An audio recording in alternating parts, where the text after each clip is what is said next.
Imagine spending your entire weekend writing a script, setting up your camera, filming every line, and editing the video only to open YouTube Studio and see that it has fewer than 100 views. So you refresh the page, hoping the number will change, but it barely moves. You will probably feel stressed, disappointed, and ready to give up, right? That's where I am right now. I sometimes feel that way too. But instead of giving up immediately, I wanted to understand what I might be doing wrong. So I spent hours researching the official YouTube website and studying more than 10 YouTube channels. After all that research and after reviewing my own mistakes, I identified 5 mistakes new YouTubers should avoid. So I want to share them with you all so you can recognize these problems before spending months making videos that never reach the right audience. The difficult part is that even one of these mistakes can quietly slow down your growth, while making you think the algorithm is the problem. So by the end of this video, you will know how to avoid all 5. And the final mistake is the one that can make you lose motivation, even when your content is improving. I'll also explain why chasing views alone is the wrong goal, and how YouTube can eventually become part of a real online business. Hi, I'm Jiaming. This channel is for people who want to learn how to make money online and build an online business, as well as how to use AI to boost productivity. The first mistake is copying instead of understanding why videos work.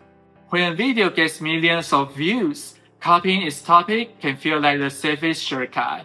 I've thought about doing that too, especially after realizing how much work goes into making one video. But a viral video may have succeeded because of its timing, packaging, story, or the audience's interest at that specific moment. If you copy only what appears on the surface, the trend may already be declining by the time your video is published.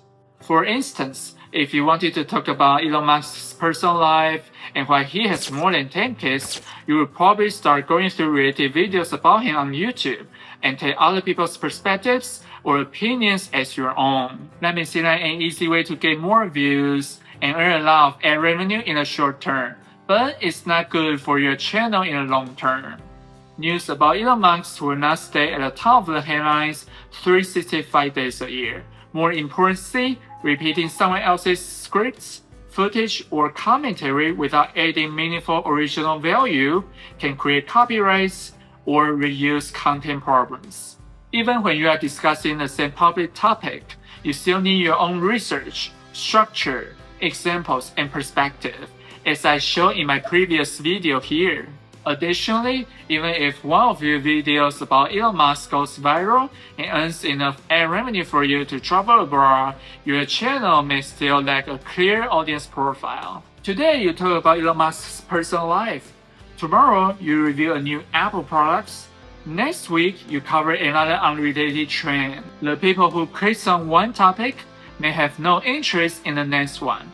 That makes it harder for both viewers and YouTube to understand what your channel consistency offers, which leads to the next mistake, starting with AI instead of the audience. Are you thinking about using AI to write scripts and create entire videos so you won't have to spend as much time filming and editing? If you have ever thought that way, let me share what happened when I tried it. The problem wasn't that I used AI. The problem was that I used it before understanding what my audience wanted. A year ago, I did exactly the same thing on another channel.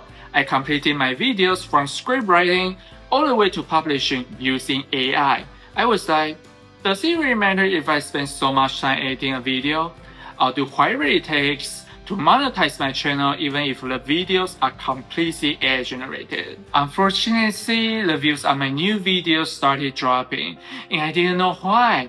It felt like riding a roller coaster to the top without realizing it had already started going downhill. I felt so helpless, so I began researching the problem. After studying more than 10 YouTube channels and YouTube's official guidance, I realized that the real race was generic, repetitive, or mass-produced contents that give viewers little reason to keep watching. When viewers leave early, average view duration drops, which can reduce the chance of the video being recommended. If you need more information, you can check out my first video right here. So how exactly are you gonna make high quality videos using AI? Well, you can start by picturing who your target audience is before making your first video. For example, if your target audience is people who are interested in gaming, you will create gaming related videos such as gameplay tips or techniques. There's no way you will suddenly create videos about how to stay in shape by working out at the gym. That makes it challenging for YouTube to recommend your videos. You can try it if you want, but you will end up with fewer views. Now, let's go back to AI. Start with a useful idea and organize your own outline before asking AI to expand on your thoughts. AI can help when you get stuck on a section, challenge your assumptions, or suggest examples you may have missed. To become eligible to apply for full ad revenue sharing through long-form videos, you currently need 1,000 subscribers and 4,000 valid public watch hours within a 12-month period. Once your channel is accepted into the YouTube Partner Program, videos that are 8 minutes or longer can be eligible for mirror ads. However, you should never stretch a weak idea just to reach 8 minutes. Sometimes I use AI this way too, but I still write most of my scripts myself because some details require a human touch. Communicating with your audience, sharing real experiences, and understanding what people actually need instead of sounding like a robot. AI can assist with those decisions, but it shouldn't make all of them for you. Imagine handing your supervisor a report that was entirely generated by AI without checking a single detail. You will still be responsible for every mistake in it. The same is true on YouTube. AI can help you create content, but you are still responsible for making sure the final video is accurate, useful, and worth watching. Otherwise, you could end up making a bad video and damaging your personal brand.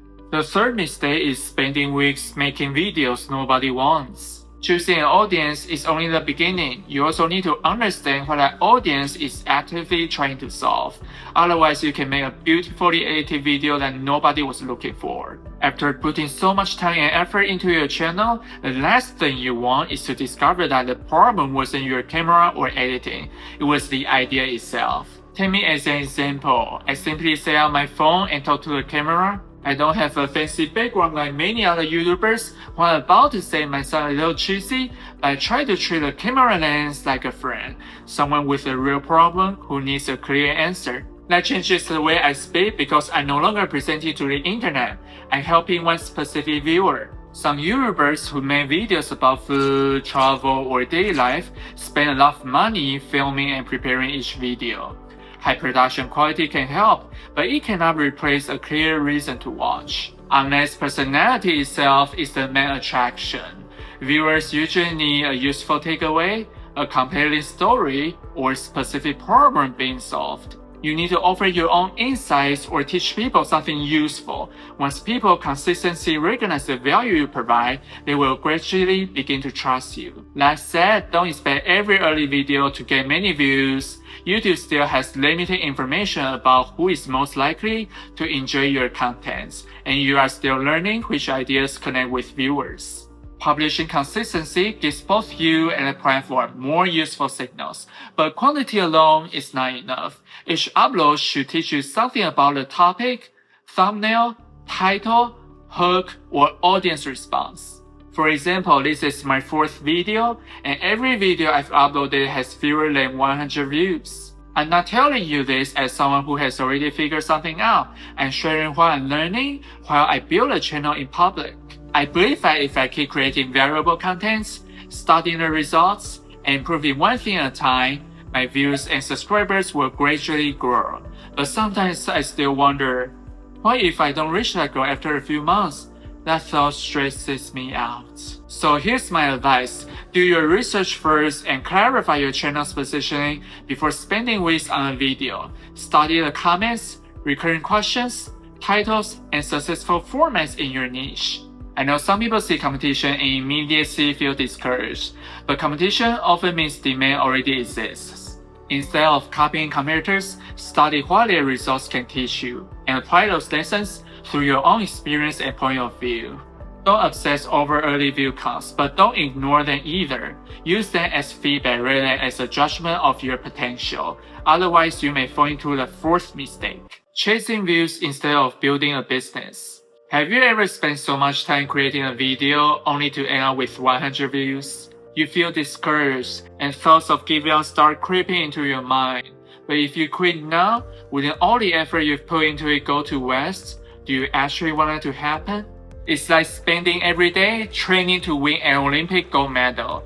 Most of your time is spent in the pool, except for eating and sleeping. But one day you accidentally get a cramp during practice, or become too exhausted to keep training for the Olympics. This kind of thinking can stop you from moving forward, and eventually you end up taking no action. If you believe you can't do it, that belief will become your reality. But if you believe in yourself and keep training, you will give yourself a chance to win that gold medal. Returning to the topic, if you chase views from the beginning, you will end up being completely controlled by that number.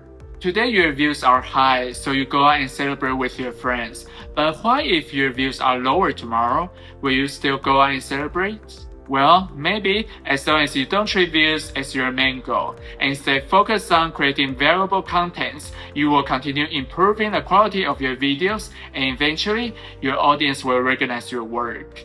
Since I'm sharing so many tips in this video, I'm afraid you won't remember them all, so I created a file that covers all the key points, along with additional tips I couldn't fit into this video. It took me 3 to 5 days to complete this resource, and it will help you turn these ideas into a practical checklist. You can download it through the link in the description after finishing this video. Okay, once you build your audience, you can continue sharing your insights on social media to build even more trust. Later, you can create a digital product in your niche and gradually build an online business. For example, if you teach makeup, you can launch an online makeup course. Or if you are a fitness coach, you can create an online fitness program. But imagine a fitness coach launching a makeup course. If I saw that, I'd be like, what the heck? I'm sure you'd think it was strange too. Returning to the business model, if you are just an unknown creator and immediately launch an online course, your chances of success are usually low, because most people don't know who you are, whether your method works, or why they should trust your products. That's why your first step should be to share your knowledge online and help people solve real problems with your expertise. As trust grows, a relevant digital product becomes the natural next step, rather than a random sales pitch. But even a clear audience and business model won't help if you rely on motivation alone, which leads to the 5th mistake. The 5th mistake is publishing without a repeatable system. I think many people start making videos with strong motivation, just like I did. I wouldn't be publishing this video if I didn't have enough motivation to keep me moving forward. Even though I sometimes feel like I'm out of energy and when I quit, I still tell myself I can't. Just hang there. And most importantly, even if you have enough motivation, you also need a strategic path for your YouTube channel. Besides the positioning I covered earlier, you have to consider which part of your contents or offering your audience really cares about and what their pain points are before writing your scripts, rather than talking about everything you enjoy throughout the entire video. People will leave in the middle of the video if you ignore what they really want. I want to use my first video as an example. Most of the time in that video, I was teaching people how to use AI tools to actually make money. After successfully publishing it, I sat down and rewatched my video to see what I could improve for my next one. That's when I realized I should add more of my own perspective, so I started doing that in my second video. So here's my advice. Before making your next video, review the one you just uploaded and identify 1 or 2 things to improve. Write those notes down so they become part of your own YouTube knowledge system. Then use a repeatable workflow. Research the audience, choose one clear problem, create a title and thumbnail concepts, outline the video, write the scripts, record, edit, publish, and review the results. The system does not have to be perfect. It only has to make your next step clear. Creating an outline and adding your own insights also keeps the topic from drifting. The beginning may match the title, but if your ending turns into an unrelated discussion, the audience will no longer know what your video is trying to deliver. What would you do if you found that my video didn't align with this title or with my channel's vision? Of course, you will probably leave and you might even unsubscribe. So the point is, you must think carefully about what you are going to say before making your videos. And if you are looking at a video with fewer than 100 views right now, I understand how discouraging that feels because I'm going through it too. A low number does not automatically mean you should quit. It may simply mean you need a clear audience, a stronger idea, a more original perspective, or a better system for learning from every upload. I'm gonna keep improving one video at a time, and if you are building your channel too, I hope we can make that progress together. Alright, before we wrap up, I have a question for you. Which of these 5 mistakes have you made, or which one are you struggling with right now? Leave a comment below. I'd genuinely love to hear about your experience. Also, if you like the content I'm sharing, please hit the subscribe button and turn on the bell. Don't forget to download your free resource in the description. Thanks for watching, have a great day, and see you in the next one.